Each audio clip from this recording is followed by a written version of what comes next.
বন্দে মাতরম। নমস্কার। মানুষের ভাষায় আপনাদের সকলকে স্বাগত। আমি প্রবীর রায়চৌধুরী আপনাদের সাথে। এই মুহূর্তের সবচেয়ে বড় খবর যেটা, সেই খবরটা তো এখানে আপনাদেরকে দেখাবই, বলবই সেই নিয়ে।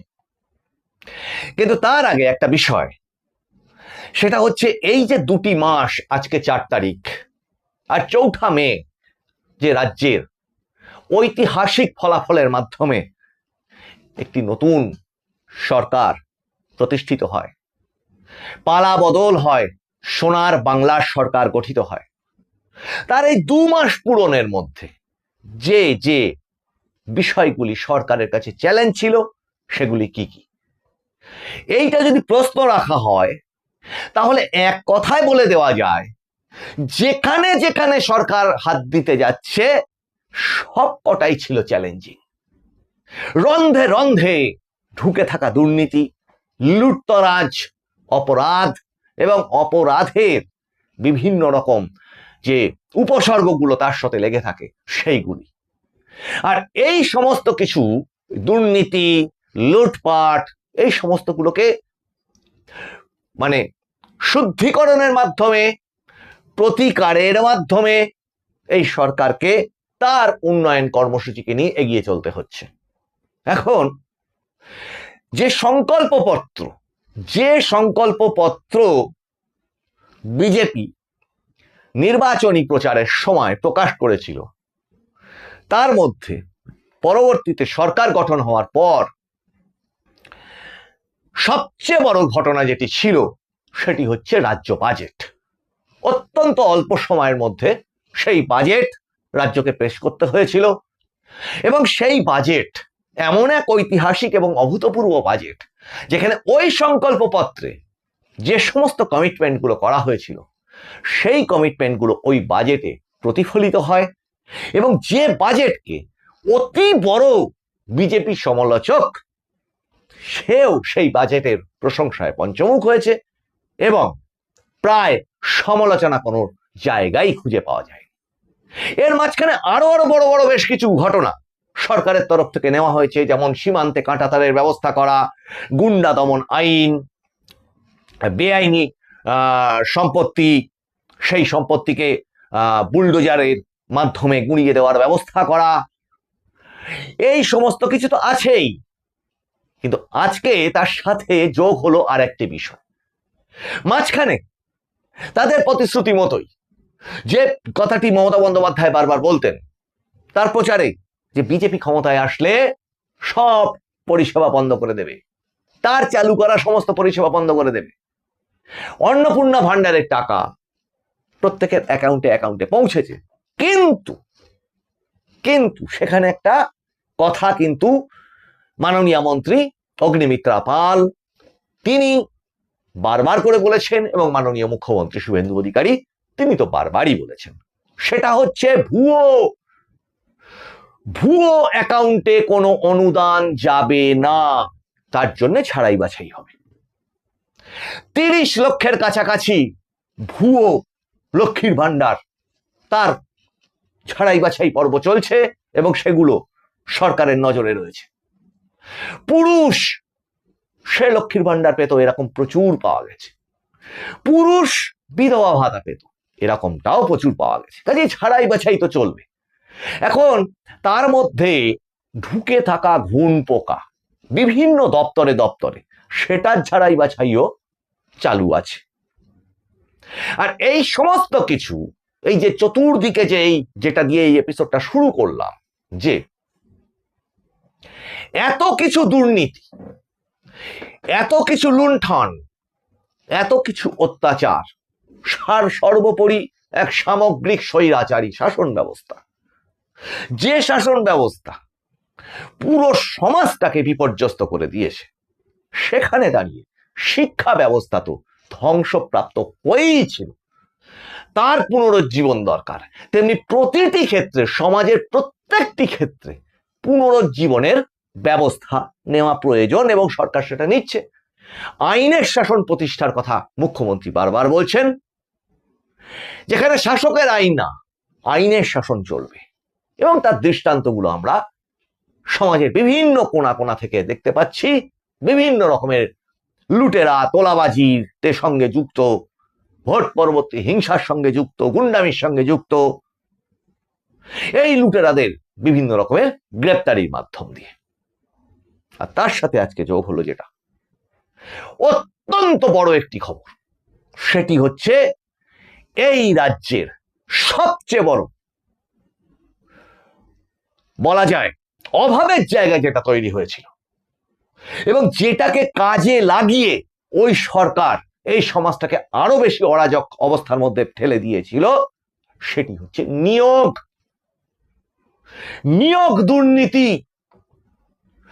একটি সমাজের অন্ন, বস্ত্র, বাসস্থান, স্বাস্থ্য, শিক্ষা, জীবিকা, এইগুলি যে মূল চাহিদার অংশগুলি, পরপর সেগুলো যেমন ধ্বংস করা হয়েছে, তেমনি তার সাথে কর্মসংস্থান বলতে, সরকারি কর্মসংস্থান বলতে প্রায় কিছুই ছিল না।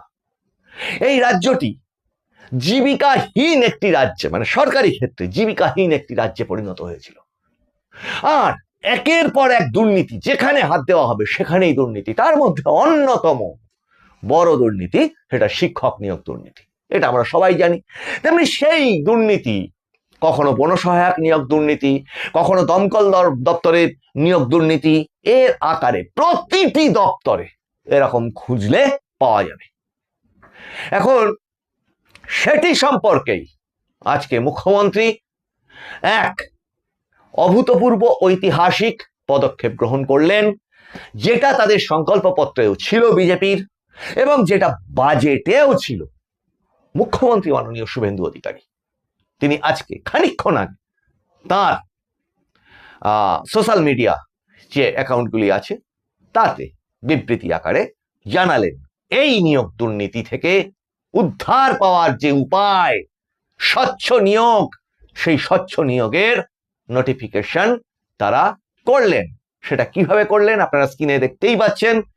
মুখ্যমন্ত্রী লিখেছেন, শুভেন্দু অধিকারী মহাশয়, রাজ্যবাসীর কাছে আমাদের দৃঢ় প্রতিশ্রুতি ছিল যে নিয়োগ প্রক্রিয়ায় সম্পূর্ণ স্বচ্ছতা আনা হবে এবং নিয়োগ কমিশনগুলোকে রাজনৈতিক সংস্পর্শ থেকে মুক্ত রেখে ইউপিএসসি এর মডেলে ধাঁচে ঢেলে সাজানো হবে। সেই মতো অর্থমন্ত্রীর বাজেট বক্তৃতায় যখন শূন্য পদে নিয়োগের কথা ঘোষণা করা হয়, তখনই আমরা কথা দিয়েছিলাম যে নিয়োগ সংক্রান্ত কোনো কমিটিতেই কোনো রাজনৈতিক ব্যক্তিত্ব থাকবেন না। আমাদের সরকার সেই প্রতিশ্রুতি অক্ষরে অক্ষরে পালনে বদ্ধপরিকর। সেই লক্ষ্য পূরণে আজ আমরা একটি অত্যন্ত গুরুত্বপূর্ণ পদক্ষেপ গ্রহণ করেছি। পশ্চিমবঙ্গ সেন্ট্রাল স্কুল সার্ভিস কমিশনের WBCSSC নিয়োগ প্রক্রিয়ায় স্বচ্ছতা ও নিরপেক্ষতা সুনিশ্চিত করতে রাজ্যের অত্যন্ত অভিজ্ঞ এবং বরিষ্ঠ IAS আধিকারিক শ্রী দুষ্মন্ত নারীওয়ালা কে কমিশনের চেয়ারম্যান পদের দায়িত্ব দেওয়া হলো। মেধা এবং যোগ্যতাই হবে চাকরি পাওয়ার একমাত্র মাপকাঠি। অতীতের দুর্নীতিগ্রস্ত সরকারের আমলে যে অন্যায় হয়েছে বা প্রাতিষ্ঠানিক দুর্নীতির যে দৃষ্টান্ত স্থাপন হয়েছে, তার কোনো স্থান এই নতুন পশ্চিমবঙ্গে নেই। যোগ্য মেধাবী চাকরি প্রার্থীদের অধিকার সুরক্ষিত করা এবং তাদের হাতে নিয়োগপত্র তুলে দেওয়াই আমাদের প্রধান লক্ষ্য। যুব সমাজের উজ্জ্বল ভবিষ্যৎ করতে আমাদের এই প্রচেষ্টা জারি থাকবে। আপনারা নোটিশটিও দেখতে পাচ্ছেন, সরকারি অর্ডারটিও দেখতে পাচ্ছেন স্ক্রিনে। এই নোটিফিকেশনের মাধ্যমে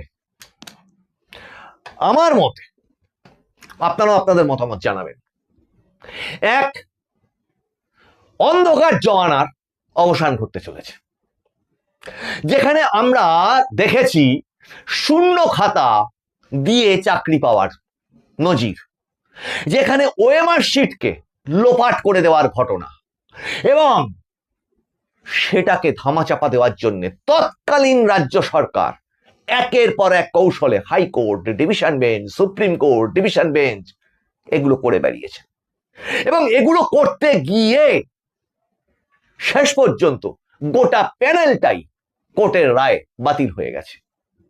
এই মর্মান্তিক দৃশ্যও আমরা দেখেছি, যেখানে নাকি চাল আর কাপড় আলাদা করা যায়। পরবর্তীকালে এই মুখ্যমন্ত্রী, আমাদের এই মাননীয় মুখ্যমন্ত্রী শুভেন্দু অধিকারী মহাশয়, তিনি ওই শিক্ষক নিয়োগ দুর্নীতির সময় একের পর এক প্রতিবাদ আন্দোলনে মুখর হয়েছিলেন এবং এই সমস্যার আশু সমাধানের আশ্বাসও দিয়েছিলেন। আজকের এই পদক্ষেপ, যেখানে শিক্ষকরা রাস্তায় গড়াগড়ি খেয়েছিল, এক সময় শিক্ষকের পেটে পুলিশের লাথি পড়েছিল, ফলত আসল জায়গাটা, শিক্ষার মূল জায়গাটা যদি স্বচ্ছ না থাকে, শিক্ষক একটি শ্রেণীকক্ষে দাঁড়িয়ে যিনি আগামী ভবিষ্যৎকে নির্মাণ করেন, সেই জায়গাটা যদি নড়বড়ে থাকে, তাহলে সমাজের অবস্থাটা খুব করুণ হয়। আর সেই সমাজ যখন কর্মসংস্থান না পায়, কর্মসংস্থানের জায়গায় যদি দুর্নীতি থাকে এবং কর্মসংস্থান নামক বস্তুটাই যদি উঠে যায়, তখন সেই তৎকালীন আমলের মুখ্যমন্ত্রী কর্মসংস্থানের বিকল্প হিসেবে কি কি উদাহরণ দিয়েছিলেন, শুধু দর্শকবৃন্দ আপনারা নিশ্চয়ই আশা করি ভুলে যাননি। ঘুগনি বিক্রি, চপ শিল্প, কাশফুলের বালিশ তৈরি, আশা করি আপনারা ভুলে যাননি। এখন এই সরকারের আমলে এই যে পদক্ষেপ, যেখানে মাননীয় মুখ্যমন্ত্রী বলেছেন যে পরীক্ষা দেবে, ওএমআর শিটের কার্বন কপি হাতে নিয়ে বাড়ি যাবে, এবং সেখানে এই পদক্ষেপ অত্যন্ত আশা তো জাগাচ্ছেই, যেভাবে এই সরকারের অন্য পদক্ষেপগুলো আশা জাগাচ্ছে। এবং এর সাথে বিনষ্ট হয়ে যাচ্ছে আর একটা জায়গা, সেটা হচ্ছে দালালি, ফোরে, কাটমানি এবং এই চাকরির নামে পয়সা তোলা। এই সমস্ত জীবিকা যারা অবলম্বন করে দিন যাপন করতেন, ফুলে ফেঁপে ঢোল হয়ে গেছিলেন এবং সমাজের এক একজন ওই রকম নাম করা দেবরাজ চক্রবর্তী ইত্যাদি ইত্যাদির মতো যাদের নামে অভিযোগ এই শিক্ষক নিয়োগ দুর্নীতিতে, কালীঘাটের কাকু, ডিজে ব্যানার্জির দ্বারা পরিচালিত আইপ্যাক সিস্টেম, যার মূল কাজটাই ছিল টাকা তোলা, সেই জমানার অবসান ঘটছে। কাজেই এই ঘটনা আজকের এই 4 তারিখে, যেখানে সেই জয়ের 4 তারিখের জয়ের 2 মাস পূর্ণ হচ্ছে, সেখানে মুখ্যমন্ত্রীর এই ঘোষণা অত্যন্ত তাৎপর্যপূর্ণ। শুধু দর্শকবৃন্দ, স্বচ্ছ নিয়োগ কে না চায়, স্বচ্ছ সমাজ কে না চায়, আইনের শাসন কে না চায়, আর সেইগুলি এই সরকারের মাধ্যম দিয়ে আমরা দেখতে পাচ্ছি। এই এপিসোডগুলো ভালো লাগলে আপনারা সাবস্ক্রাইব করুন চ্যানেলটিকে, লাইক, শেয়ার, কমেন্ট করুন এবং আপনাদের মতামত করবার পরে চ্যানেলের নিচে যে শেয়ার বোতাম আছে সেটাকে দিয়ে শেয়ার করুন, যাতে আপনার মতামত আরো বহু মানুষ তাদের চোখে পড়ে। আপনারা নোটিফিকেশন অন রাখবেন, আগামী এপিসোডগুলোর নোটিফিকেশন যাতে আপনাদের ফোনে ঠিক ঠিক সময় মতো পৌঁছয়। আপনারা নজর রাখুন মানুষের ভাষার পর্দায়, কারণ মানুষের ভাষা সবার মনের কথা বলে। আপনাদের সঙ্গে আবার দেখা হচ্ছে সামনের এপিসোডে। বন্দে মাতারাম, নমস্কার।